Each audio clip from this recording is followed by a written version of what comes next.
দেশের ১০০টি উপজেলা ও পৌরসভায় নির্বাচনের জন্য দলীয় প্রার্থী ঘোষণা করেছে জাতীয় নাগরিক পার্টি এনসিপি। এর মধ্যে ৩৩টি পৌরসভার মেয়র, ৬৭টি উপজেলার চেয়ারম্যান পদে দলটি প্রার্থী ঘোষণা করেছে। আসন্ন ঈদুল আজহার আগে ২০ মে আরও ১০০ উপজেলা পৌরসভায় প্রার্থী ঘোষণা করা হবে বলে দলটির নেতারা জানিয়েছেন। আজ রোববার বিকেলে রাজধানীর বাংলা মোটরে এনসিপির অস্থায়ী কেন্দ্রীয় কার্যালয়ে এক জরুরি সংবাদ সম্মেলনে প্রথম ধাপে ১০০ উপজেলা পৌরসভায় প্রার্থী ঘোষণা করেছে এনসিপি।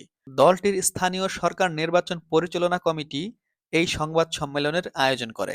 স্থানীয় সরকার নির্বাচন পরিচালনা কমিটির চেয়ারম্যান সার্জিস আলম, কমিটির সদস্য তাহসিন রিয়াজ, আলাউদ্দিন মোহাম্মদ ও মঞ্জিলা ঝুমা এবং এনসিপির বিভাগীয় সাংগঠনিক সম্পাদক ইমরান ইমন, মোহাম্মদ আতাউল্লাহ ও এস এম সুজা সাংগঠনিক বিভাগওয়ারি প্রার্থীদের নাম ঘোষণা করেন।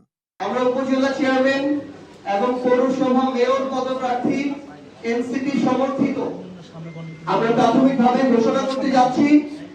কারণ আমরা মনে করি যে নির্বাচনের পূর্বে জোটগতভাবে নির্বাচন হবে নাকি এককভাবে হবে সেই সিদ্ধান্ত তখন হবে, কিন্তু রাজনৈতিক দল হিসেবে সেই দল স্বপ্ন দেখে যে ২০৩৬ সালের মধ্যে জনগণের প্রতিনিধিত্ব করে সংসদের সরকারি দল হিসেবে তারা প্রতিনিধিত্ব করবে।